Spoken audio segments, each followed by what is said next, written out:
दोस्तों, आज बात करते हैं बीजेपी के नए पैंतरे की, जिसे देखकर उनके भक्तों का खून खौल रहा है।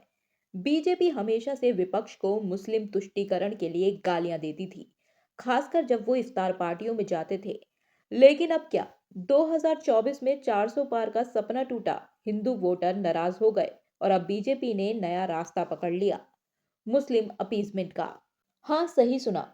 इन दिनों रमजान के दौरान बीजेपी के बड़े बड़े नेता इफ्तार पार्टियों में शिरकत करके मुस्लिम वोटरों को लुभाने में जुट गए हैं। तो चलो इस ड्रामे की पोल खोलते हैं और देखते हैं कि बीजेपी का ये नया खेल क्या है। सबसे पहले तो ये समझ लो कि बीजेपी का ये मुस्लिम प्रेम अचानक नहीं जागा। 2024 के लोकसभा चुनाव में बीजेपी को 400 पार का टारगेट पूरा करना था, लेकिन वो सिर्फ 240 सीटों पर ही सिमट कर रह गई।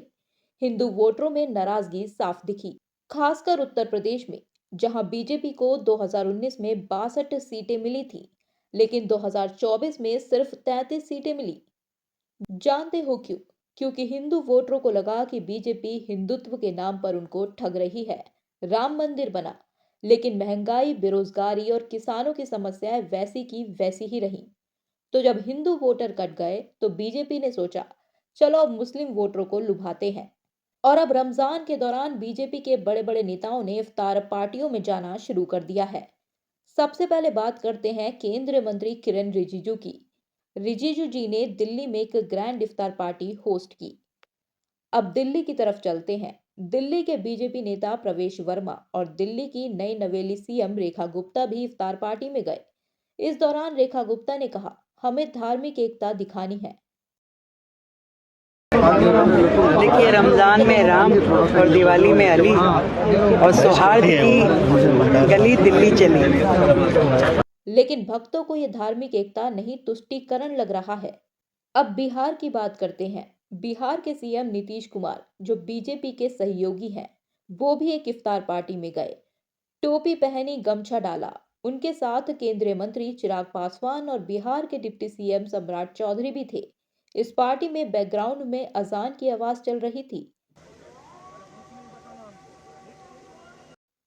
और ये सब तब हो रहा है जब बिहार में 2025 के विधानसभा चुनाव नजदीक हैं। मतलब साफ है, बीजेपी को बिहार में मुस्लिम वोट चाहिए। लेकिन बीजेपी के भक्तों को ये सब बिल्कुल पसंद नहीं आ रहा। अब महाराष्ट्र की तरफ चलते हैं। महाराष्ट्र के डिप्टी सीएम अजीत पवार भी एक इफ्तार पार्टी में गए। वहां उन्होंने कहा, हमें सबके साथ मिलकर चलना है। धर्मों और जातियों के साथ लेकर समाज की उन्नति का मार्ग हम सबको दिखाया है। तमिलनाडु में बीजेपी लीडर तमिल साई सौंदरराजन भी एक इफ्तार पार्टी में गई। उन्होंने कहा, मुझे इफ्तार में बहुत खुशी हो रही है।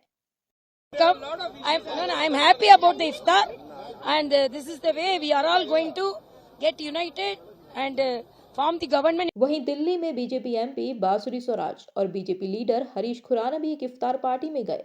और मजे की बात, ये पार्टी गोदी मीडिया एंकर रूबिका लियाकत ने होस्ट की थी।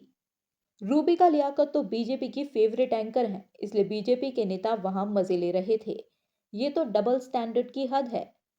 और अब सबसे बड़ा धमाका, बीजेपी ने सौगात मोदी नाम से कैंपेन लॉन्च किया, जिसमें 32 लाख गरीब मुस्लिम परिवारों को ईद के गिफ्ट्स दिए जाएंगे।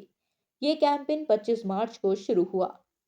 और ऐसा कहा जा रहा है कि बिहार में 2025 के विधानसभा चुनाव को देखते हुए ये फैसला लिया गया है। बिहार में मुस्लिम वोटर करीब 17% हैं और वो चुनाव में बड़ा रोल प्ले करते हैं। मतलब साफ है, बीजेपी को बिहार में मुस्लिम वोट चाहिए, लेकिन भक्तों को ये मुस्लिम प्रेम पसंद नहीं आ रहा। एक एक्स थ्रेड में लिखा गया, बीजेपी भक्तों को बेवकूफ बना रही है। अब जरा सोचो, बीजेपी हमेशा विपक्ष को मुस्लिम तुष्टीकरण के लिए गालियां देती थी, लेकिन अब जब बीजेपी के नेता इफ्तार पार्टी में जा रहे हैं, तो वो इसे धार्मिक एकता बता रहे हैं। अरे, अगर विपक्ष ऐसा करता है तो तुष्टीकरण, और अगर बीजेपी करती है तो एकता। ये तो साफ डबल स्टैंडर्ड है।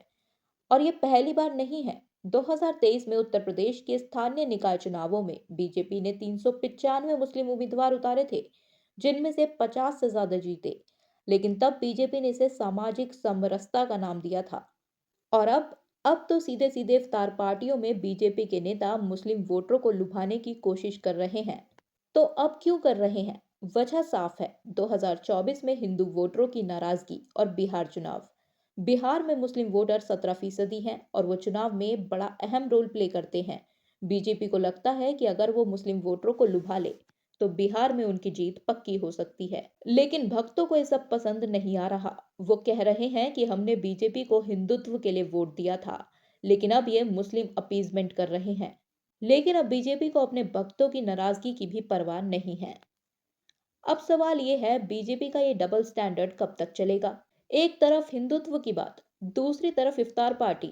अगर आपको वोट चाहिए तो साफ साफ बोलो ना, ये ड्रामा क्यों कर रहे हो? भक्तों से किनारा करके मुस्लिमों का सहारा लेना बीजेपी को भारी पड़ सकता है।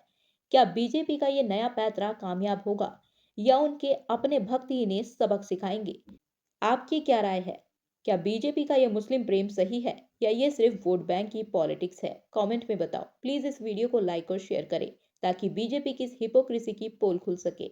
ऐसे और पॉडकास्ट के लिए चैनल को सब्सक्राइब करना ना भूलें और बेल आइकन दबा दें। Thanks and keep watching.